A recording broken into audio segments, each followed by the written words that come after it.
Hello बच्चों, how are you? Myself Meet sir. Welcome to your beautiful channel MG's maths tutorial. Students, हमने previous lecture के अंदर discuss किया था how to define a determinant, how to expand determinant and a type of expansion of determinant which is Sarrus rule. Okay, अब students हम आज देखने वाले हैं property of determinant. This is the very very most useful concept of this chapter. Students, ये property के base से हम सम को कितनी आसानी से सोल्व कर सकते हैं। तो चलिए स्टूडेंट्स, अब स्टार्ट करते हैं प्रॉपर्टी ऑफ डिटर्मिनेंट। और first property is the value of determinant is not change when rows are change into corresponding column. अगर स्टूडेंट्स मैं रो को कॉलम में चेंज करता हूं, इट मीन्स यहाँ पे आपको एग्जांपल गिवन है स्टूडेंट्स, आपको एक डिटर्मिनेंट डी ऐसा गिवन है जिसमें एलिमेंट है a1 b1 c1, a2 b2 c2 and a3 b3 c3। आप यहां से देख सकते हो स्टूडेंट्स, ए बी सी इस तरह से आपको रो गिवन है। अगर ये सारी रो को मैं कन्वर्ट करता हूं कॉलम के अंदर, मतलब ये जो r1 है वो कन्वर्ट हो जाएगी c1 के अंदर, R2 है वो कन्वर्ट हो जाएगा C2 के अंदर एंड R3 है वो कन्वर्ट हो जाएगा C3 के अंदर, तो डिटर्मिनेंट की वैल्यू चेंज नहीं होती। राइट, ऐसा बोला है। सर R1 क्या है? इसे हम R1 बोलते हैं, रो 1। R2 क्या है? इसे हम रो 2 बोलते हैं।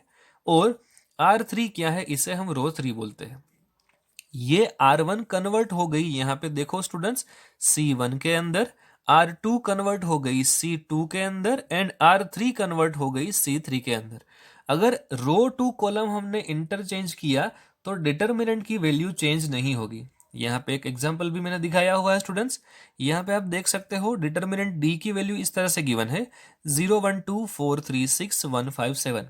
और हम मैंने डी डैश यहाँ पे ऐसा लिया हुआ है, जो भी रो 1 है वो सारे एलिमेंट मैंने कॉलम में ले लिए, रो 2 के एलिमेंट कॉलम 2 में ले लिए, रो 3 के एलिमेंट मैंने कॉलम 3 पे ले लिए। तब भी डिटर्मिनेंट का आंसर डिफरेंट नहीं आएगा, सेम आंसर देगा। राइट, अब डिस्कस करते हैं प्रॉपर्टी नंबर 2। प्रॉपर्टी 2 ऐसी गिवन है, इफ एनी रोज और columns of a determinant are interchange the signs of the values of the determinant is change. यानी एनी टू रोज, इसका मतलब क्या होगा कि आपने अगर टू रो या फिर टू कॉलम को इंटरचेंज किया तो डिटर्मिनेंट का जो भी आंसर आ रहा है वो दूसरे डिटर्मिनेंट्स यानी वो अपने ओरिजिनल डिटर्मिनेंट से नेगेटिव सिंबल वाला आएगा। उसका साइन कौन सा होगा? नेगेटिव। स्टूडेंट्स, आप यहां से देख सकते हो मैंने एलिमेंट यहाँ पे लिए हुए हैं a1 b1 c1, a2 b2 c2, a3 b3 c3। मैंने डी डैश ऐसा लिया कि a1 b1 c1 को एज इट इज रखा है, लेकिन जो r3 था उसको मैंने कन्वर्ट कर दिया r2 में, एज वेल एज जो मेरे पास R2 था इसको मैंने कन्वर्ट कर दिया R3 में। क्या किया मैंने? R3 को कन्वर्ट किया R2 में एंड R2 को कन्वर्ट किया R3 में। तो स्टूडेंट्स, अगर हम रो को इंटरचेंज कर रहे हैं यानी दो रो या फिर दो कॉलम को इंटरचेंज कर रहे हैं तो डिटर्मिनेंट का जो भी आंसर आएगा यानी ये ओरिजिनल डिटर्मिनेंट का जो भी आंसर आ रहा है उससे आंसर नेगेटिव हो जाएगा। अगर इसका आंसर -3 आ रहा है तो इसका आंसर आएगा +3, इसका आंसर +5 आ रहा है तो इसका आंसर आएगा -5। सिर्फ इतना ही फर्क होगा, तो note it down. So students, our third property is the value of determinant is 0 if any two rows or column is identical। इसका मतलब स्टूडेंट्स आप यहां से देख सकते हो डिटर्मिनेंट डी की वैल्यू इस तरह से गिवन है a1 a2 a3। R1 में a1 a2 a3 गिवन है, R2 के अंदर भी a1 a2 and a3 given है, R3 में b1 b2 b3 गिवन है। इसका मतलब स्टूडेंट्स आप यहां से देख सकते हो R1 is equal to R2। अगर किसी भी दो रो या फिर किसी भी दो कॉलम आपको इक्वल दिखे तो वो डिटर्मिनेंट को हम जीरो बोलते हैं। क्या बोलते हैं? उसका आंसर क्या आएगा? जीरो। इसको आपको एक्सपांड करने की जरूरत नहीं है, आप डायरेक्टली बोल सकते हो the value of determinant is zero. यहां पे मैंने एक एग्जांपल लिखा हुआ है स्टूडेंट्स, 101 202 एंड 303, 3 4 5 4 8 12। ये डिटर्मिनेंट का आंसर विदाउट एक्सपांडिंग डिटर्मिनेंट हम ऐसे ही बोल सकते हैं इसका आंसर जीरो होगा। स्टूडेंट्स, आप ये ट्राई करना। यहां पे मैंने दूसरा क्वेश्चन ऐसा लिखा हुआ है, if TP TQ and TR be the P Q and rth term of AP then value of determinant is what. Students, आपको क्या करना पड़ेगा? यहाँ पे मैं आपको थोड़ा सा सॉल्यूशन समझा देता हूं। टीपी का मतलब होता है this is the pth term of AP. अगर टीपी को हम रिप्रेजेंट करना चाहते हैं तो इस तरह से लिख सकते हैं A plus P minus one into D. इसको अगर मैं मल्टीप्लाई करूं अंदर तो क्या होगा, A plus P D minus D. इसी तरह से स्टूडेंट्स टी क्यू की वैल्यू आप क्या लिख सकते हो, T Q is equal to क्या होगा, A plus Q D minus D, as well as T R की वैल्यू क्या होगी, A plus R D minus D. तो सर जहां भी मुझे टी पी दिख रहा है उधर मैं इस तरह से ये वैल्यू पुट करूंगा, टी क्यू दिख रहा है उधर मैं ये वैल्यू पुट करूंगा, और टी आर दिख रहा है वहां पे ये वैल्यू पुट करूंगा। तो क्या होगा मेरा डिटर्मिनेंट, आप यहां से देख सकते हो, वन, पी को एज इट इज रखो, और टीपी की जगह पे मैं लिख सकता हूं A plus P D minus D, as well as one as it is, Q को मैंने यहां पे लिखा, टी क्यू को मैं लिख सकता हूं A plus Q D minus D, one as it is, R as it is, and T R को मैं लिख सकता हूं A plus R D minus D. तो ये हो गया आपका डिटर्मिनेंट। सर अब हम क्या करेंगे, अब देखो कुछ नहीं करना है, ये जो आपको R1 दिख रहा है ना, R1, इसको मल्टीप्लाई करो D के साथ, तो ये हो जाएगा D D D, और इसमें ऐड कर दो तो ये टर्म कैंसिल हो जाएगी D D D वाली, राइट।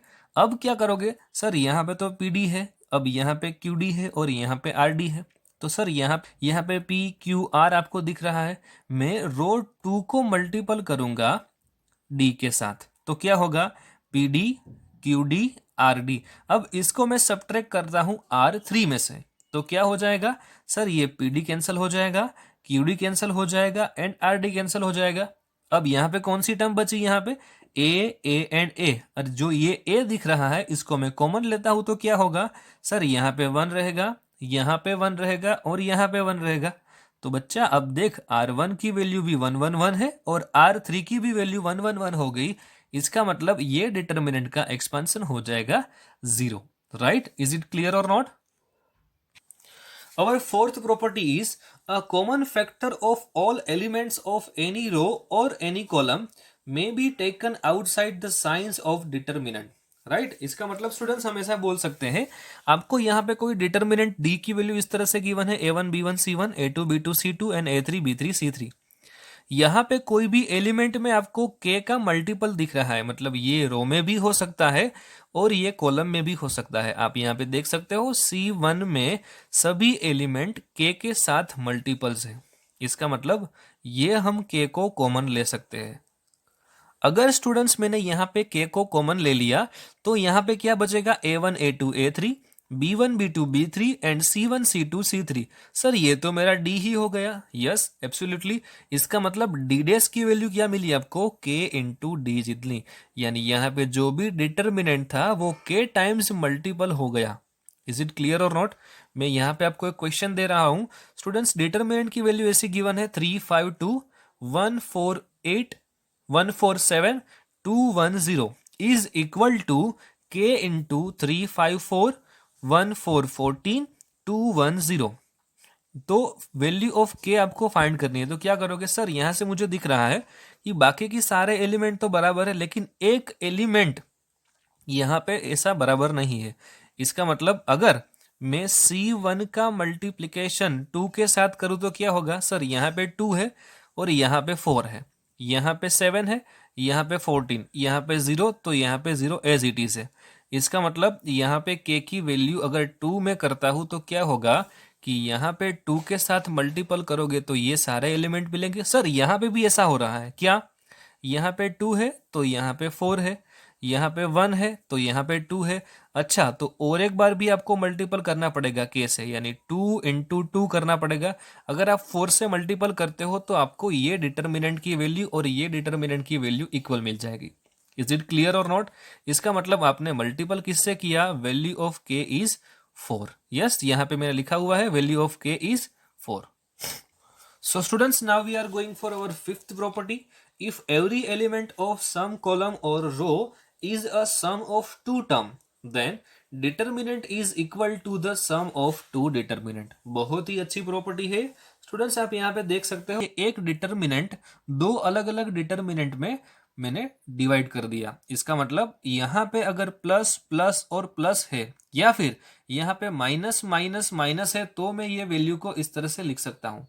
यहाँ पे वैल्यू किस तरह से आएगी, ये जो दूसरी वैल्यू आपको दिख रही है प्लस प्लस प्लस यानी plus x plus y plus z, उसको मैंने दूसरे डिटर्मिनेंट में लिख दिया। तो क्या होगा, a1 b1 c1 a2 b2 c2 a3 b3 c3 plus x y z a2 b2 c2 a3 b3 c3। यहाँ पे स्टूडेंट सिर्फ आप ये एलिमेंट को देखो, ये ही चेंज हुआ है, बाकी के दोनों रो के एलिमेंट एज इट इज यहाँ पे है। एक यहाँ पे मैंने एग्जांपल भी यहाँ पे आपको दिया हुआ है स्टूडेंट्स। डी आर की वैल्यू गिवन है r3 15 r² 11 35 r³ 45 and 25। Find the value of d1 plus d2 plus d3 plus d4 plus d5।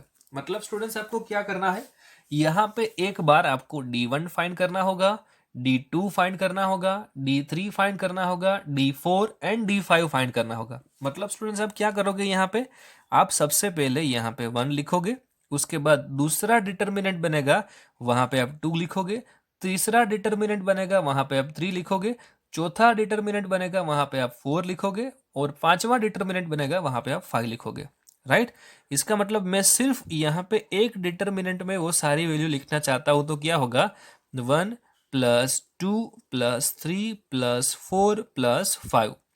बाकी की सारे रो 3 11 45 एज इट इज, 15 35 एंड 25 एज इट इज। सर यहाँ पे क्या होगा, यहाँ पे square of 1 plus square of 2 plus square of 3 plus square of 4 plus square of 5 इस तरह से बनेगा। सर यहाँ पे क्या होगा, आर क्यूब में cube of 1 plus cube of 2 plus cube of 3 plus cube of 4 and cube of 5 इस तरह से। ये सारे एलिमेंट जो आपको C1 C2 के दिख रहे हैं वो एज इट इज। अब ये क्या है, सम ऑफ नेचुरल नंबर, ये क्या है square of sum of natural number, ये क्या है cube of sum of natural number. तो यहाँ पे आप फॉर्मूला अप्लाई करोगे और आपको आंसर मिल जाएगा। तो स्टूडेंट्स अब हम डिस्कस करेंगे property number 6। The value of determinant does not change when any row or column is multiplying by the number or an expression is then added to or subtract from any other row or column।